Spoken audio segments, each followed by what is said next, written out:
Every 3 years, the best sailors on the planet compete in the world's toughest offshore challenge, the Volvo Ocean Race. 1, 2, go! It's tense. For the 12th edition, 7 teams left Alicante, Spain, to cross 4 oceans and 5 continents over 9 months. It is the ultimate endurance test that all professional sailors dream of doing. It's just relentless. With a fleet solely composed of the Volvo Ocean 65, a boat designed to take on the most grueling offshore race. Crews are pushed to the limit in a competition that has never been closer. Battling 24/7, fighting storms, and defying the worst that Mother Nature can throw at them. You get a beating out there. Pushing the crews to a place where there is only a thin margin between winning the leg. Fantastic, we're on top of the world. So proud of my team. First win. Nice, very nice. Or losing it all. Holy shit, I can't believe this. I can't actually believe this happening.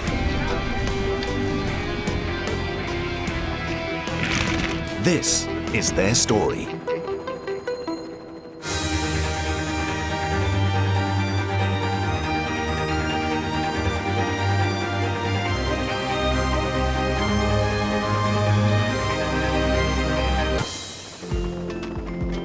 For the 5th stopover of the round-the-world competition, the Volvo Ocean Race is in Auckland, the city of sails. After a much-needed break, the teams are back on the water for the 5th in-port race. The in-port race results don't have a direct impact on the overall leaderboard, but will be used in the event of a tie when the fleet crosses the finish line in Gothenburg.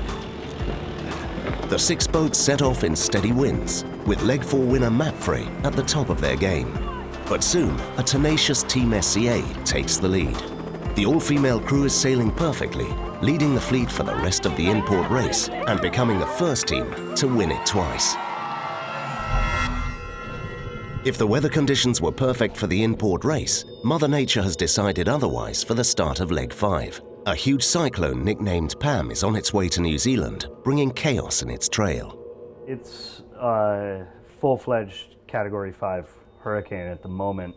Vanuatu is getting absolutely hammered, and the wind and the waves that are coming in there are of heights and surges that they've never seen before in those islands. For this region of the world, you're easily in the top 10 for worst storms that they've ever seen. There's quite a big confidence that it will get very close to the northeast of the island by Sunday afternoon. What we still don't know, and different computer models disagree, is exactly how much it will impact the North Island. What I see is that there are many chances to have an extreme weather scenario in Auckland for Sunday afternoon. It's obviously a little bit silly to even talk about sailing. Putting the safety of the crews first, Volvo Ocean Race management has to delay the fleet's departure. But for how long is the tricky question.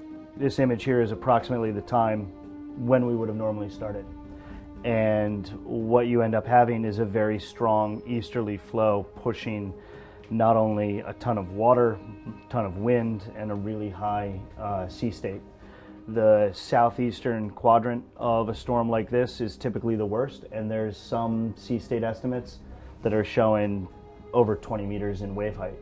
So sending the boats out into that was not going to be the prudent move. When you move forward 2 days and the storm's now past East Cape, it starts to lose its strength pretty quickly. If you wait too long to depart, the vacuum that's created in Pam's wake becomes pretty large. And you have the remnants of the next tropical storm, which is called Nathan, which will be also working to suck up some energy out of that area. So if you wait too late, you're going to be making this leg really long and really light. If you go too early, you're going to break the boats. So it's a really fine line as to when they send everybody off. During the next 24 hours, we will be meeting every 2 hours. With the latest weather model updates, we'll try to make the best possible decision. With wind strength increasing, the race village has to be dismantled as quickly as possible.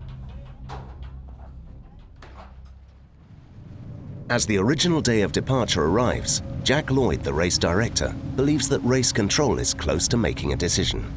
We're getting more and more confident about what's likely to be happening. We've been monitoring it now since we first discovered it, and all the computer models and the information we're getting has been on what may happen. And as the cyclone's getting closer, we're actually seeing the predictions matching up. So now we can treat some of those predictions as a little firmer than what we could a few days ago. So hopefully later today we can predict the start time, which will achieve what we want, which is to have the boats out racing, but not setting them into something that could be potentially very, very dangerous. As Cyclone Pam finally hits Auckland, a decision is made that the race will start 48 hours later. Miles away from the storm, Team Vestas wind sailor Peter Wibroe is back at home after being accidentally stranded with his team on a reef. So this is Scotswold Harbour. This is the harbour where I learned to sail and where I grew up and where I played around more or less every day. Me and my friends, we have a wooden boat. It's actually this one. Look at this. Hey, isn't she a beauty? It's quite a contrast to the VO65s, I must say, but we've had a lot of fun in this boat, that's for sure. It doesn't go as fast, but it does it with style. Det var okay. Goddag. Hej. Velkommen til Cyclone. Tak. Kom ned til. Ja, det kunne gå roligt galt. There are a lot of local supporters. So happy to hear the news that we are getting back in the race again. Everybody knows everything about the story, sometimes even more than me, so they're pretty much into what's going on, so it's good. Being back in Denmark means that Peter is also returning to school. While I'm back here, I could just as well do some work, I thought, so I've kind of taken up my old work, which is my good old PhD project. It has missed me, I think. So I'm back doing a bit of writing on some of the manuscripts.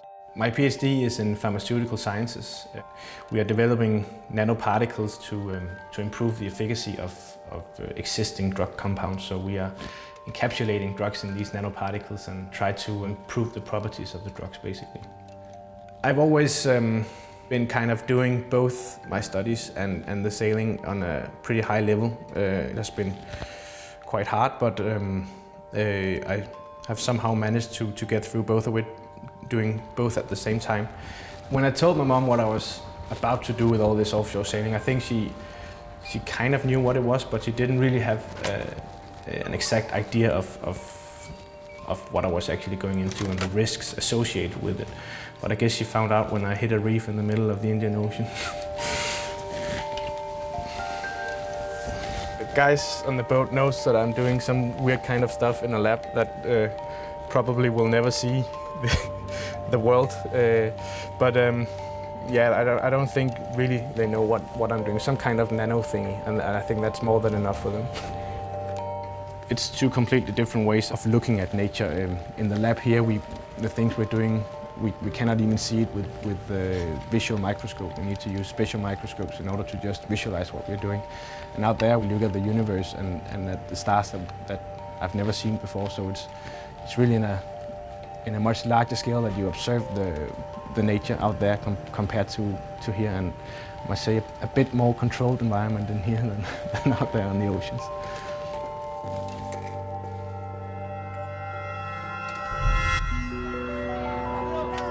Finally, race control has given the go-ahead, and the teams gather in Auckland Harbour for the start of Leg 5. For Sophie, Maria, and all the other sailors, it's time to say their goodbyes.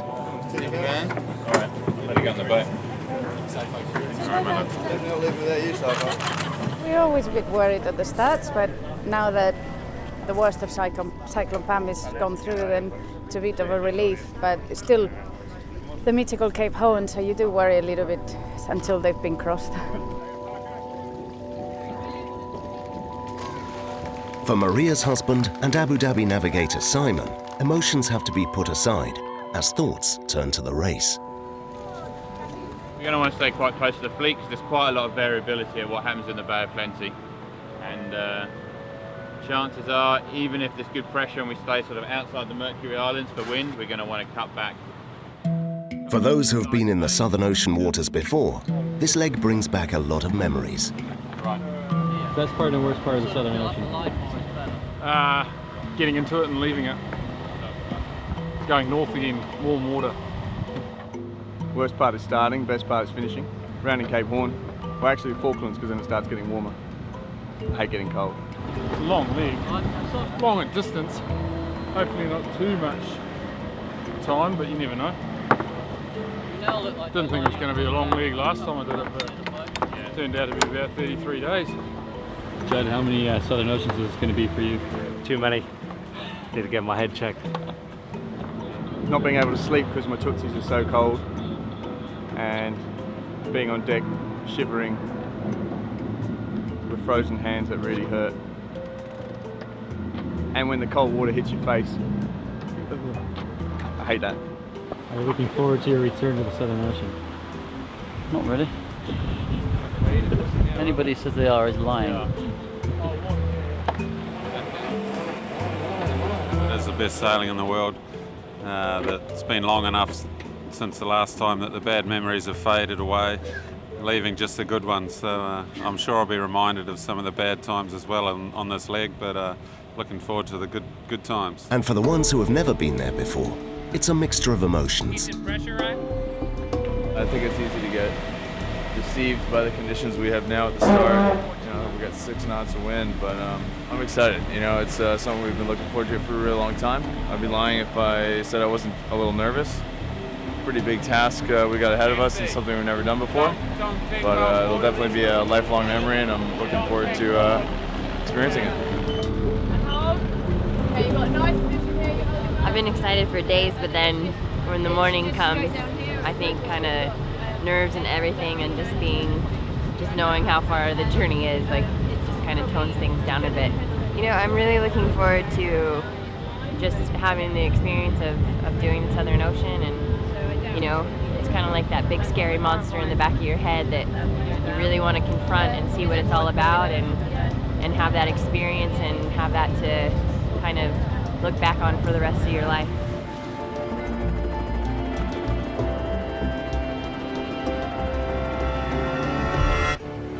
Since the beginning of the race over 40 years ago, this has always been an epic leg, where the boats and their sailors dive into the southern wilderness where no other men go. Leg 5 leaves Auckland, New Zealand, and takes the team south through the roaring 40s, before rounding Cape Horn to finally head home north again towards Itajaí, Brazil.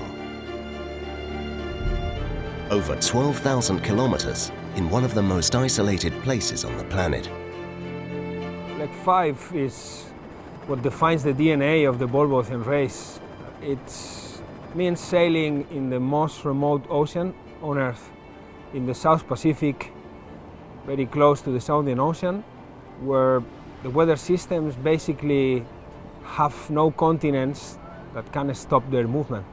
That makes the sea state to grow and grow and grow as the weather systems travel from east to west, and makes the conditions really hard.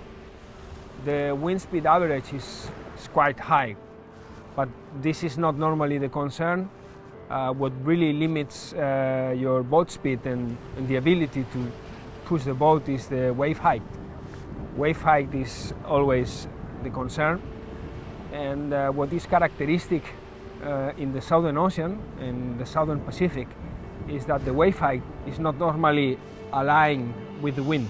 Sailors say that in the Southern Ocean you don't sail where you want, you sail where the sea state pushes you.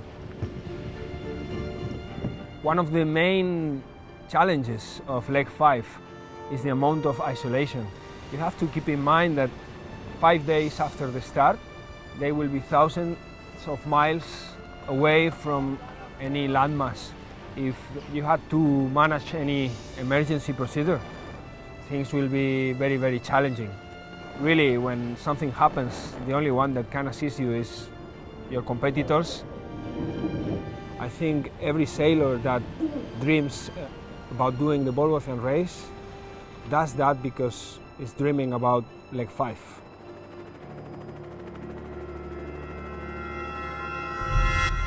Finally, after a 48-hour delay, the fleet is on its way. On board Azam, the crew is enjoying one last treat before going back to their freeze-dried packaged food. Wendy, tell me a little bit about this team's obsession with fried chicken. I can get the binoculars on Dongfeng and just... It's no obsession. Position of sails, height we've got the bow. It's just phenomenal. Do you think there might be an addiction problem? No. What is there? 11 secret herbs and spices? We got 11 secrets too. I've spent far too many years of my life eating freeze-dried food, so the longer I can keep away, the better. Sailing along the rugged coast of New Zealand is also a treat. Very nice to sail around New Zealand. The coast is very nice. It's good to start a leg like that, and I think it's good to be on the lead because the first guy who leaves the coast will catch a big wind first. So now we just got Cape Colville behind us, and next is Eastern Cape of New Zealand, which is 150, 160 miles away, I think. And after that, it's Southern Ocean, and next time we will see land is South America and Cape Horn. After months of preparing, the teams are finally facing what they dream of. Thousands of kilometers away, Team Vestas wind sailor Peter had to change his dream. But he's not giving up on a lifelong ambition. So this is where my mom lives, pretty close to the harbor, just down there. And I'm sure she has some embarrassing stories about me when I was a kid. So let's see if she has some coffee up there. Sailing is in his blood. Hi, Plysser. Hi, Babs. Hi. Hi. Hi. I remember when he was only 11 years, he had to go to Japan. You remember that? Oh yeah, that's a long time ago. But that was scary for me, sending a little boy alone with 2 other older boys to Japan. And since that you have been all over the world, so I'm used to it. I was on a vacation on a small island in Denmark, and I talked to Nikolai, and he had just talked with Nico. And so he told me about the project, and I was, of course, if I get the opportunity, I'll do it. It has always been a dream to be a part of it, and I was quite surprised to get the offer at that time, but it was kind of a no-brainer. It was a sure thing, let's do it. Getting the offer to sail the Volvo Ocean Race in the first place is a big thing. Getting the call from Nico is another big thing, and then doing it with Vestas as a sponsor, that's just a perfect combination. So it was really a big dream come true, and everything just fitted so nicely, so it couldn't have been a better setup, actually. Obviously, the first days after the incident, we were just happy that it went as it did, and we were all good and safe and back on shore again. Then obviously the disappointment came and the questions what to do and how to move on. We were called and was told that all the boys was well, and that was of course the best we could hear. And then of course we went together, the whole family, and we was scaring and what will happen now, and when will we see Peter, when will we hear from him? But very short after he called us, and it was fantastic to hear his voice in the phone. Then we knew that he was alive and everything was all right. When we left the boat that night, none of us really believed by then that even Coxie could get something good out of that.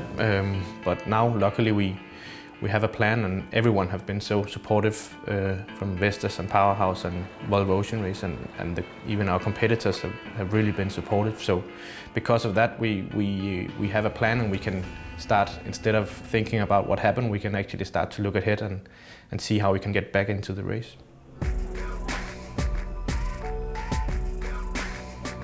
The only thing we actually can do now is to stay fit and strong. So that's what we're doing every day, basically. It feels good to at least be able to do something that kind of feels right and for the purpose of the racing, although it's not much right now, but the other guys are accumulating so much experience out there, so they will be on a different level when we meet them. So the only thing we can do is to be in good condition and be fresh, whereas they have, hopefully they might have burned out a bit because of all these hard legs, so that might be our advantage. Suddenly the race has become much more than just being a personal thing to do well. I think we all feel like we are doing this for a bigger cause now. There are so many people who have invested so much and risked so much for getting us back and believed in us. So now we are sailing more for Vestas and for the race than we are sailing for our own sake in some way. Firstly, we are racing to get back into the race, and then we will do everything we can to hopefully make some good results on each of those legs that we can sail. For Peter and the rest of his team, the fight is not over, as they're expecting to rejoin the competition.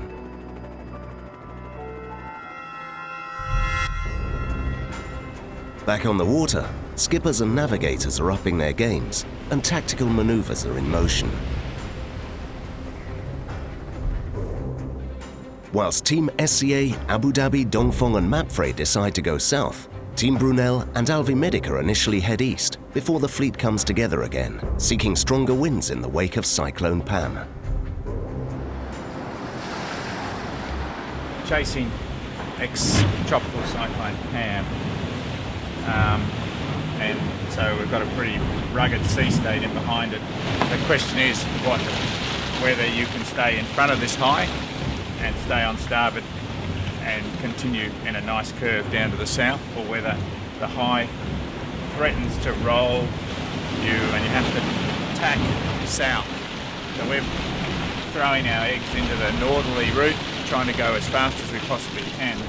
We're pushing pretty hard and see how it pans out. It's pretty complicated, there's lots of lows ahead, but the first challenge is try and stay on the back of Pam and avoid the high. For all the teams, sailing conditions are pretty wild. So stay tuned on leg 5. We've had a good night on Team SCA, leaving New Zealand behind us and heading out into the Southern Ocean. It's been good sailing, quite a light start, and then the breeze picked up. The breeze picked up last night, and now we're fast reaching, and it's really good. Every team has some rookies who have never sailed in these waters, but especially on Dongfeng and for the Chinese sailors new to offshore racing, this is a real baptism of fire. Are you happy to be here? Yes. Are you happy to be here? I just want to say yes, but after the big wave, I don't want to say yes. But still, yes, it's a good challenge. Because I've never been to the Southern Ocean, so it's a really big challenge for me. And now we are going to the east. I hope I can manage it. With many days ahead in harsh conditions, the fleet knows that anything is possible. But in these waters, the priority of looking after the boat and equipment is crucial to survival.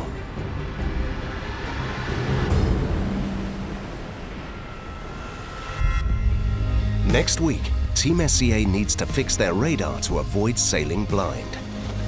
And life on board gets very tough as the Southern Ocean bares its teeth. That's what you call a Chinese jive, man. Licking our wounds now.